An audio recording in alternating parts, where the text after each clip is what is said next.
Praise the lord. ప్రభువు నా ప్రార్థన వింటున్నాడా అని చెప్పి అనేక సార్లు మన జీవితాల్లో కలిగే ప్రశ్న కదా. ప్రతి ఒక్కరికి కూడా ఆలోచన ప్రశ్న అనేది ఉంటుంది. దేవుడు నా ప్రార్థన వింటున్నాడా, ప్రభువు నా ప్రార్థనకు సమాధానం కలగచేస్తాడా అని చెప్పి చాలాసార్లు అనుకుంటూ ఉంటాం. నిశ్చయంగా ప్రియ దేవుని బిడ్డ, అందుకే ప్రభు ఈరోజు మీతో మాట్లాడుతున్నాడు. యెషయా గ్రంథం 30:19 చూసినట్లయితే, ఆయన నీ మొర విని నిశ్చయంగా నేను కరుణించునని చెప్పి ఈరోజు దేవుడు వాగ్దానం చేస్తున్నాడు. నిజమే ప్రియ దేవుని బిడ్డ, మన నోటి నుండి వచ్చే ప్రతి ప్రార్థన ప్రభు వినే దేవుడుగా ఉన్నాడు.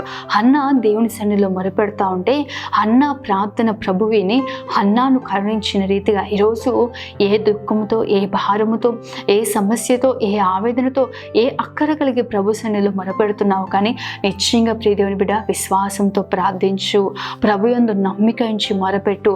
ఆయన నీ ప్రార్థన ఆలకిస్తున్నాడని, నీ ప్రార్థనకు ప్రతిఫలం ప్రభు కలగజేస్తాడని విశ్వాసంతో నువ్వు ప్రార్థిస్తుండగా దేవుడిని ప్రతి ప్రార్థన విని నిన్ను కరుణించును గాక. ఆమేన్. God bless you.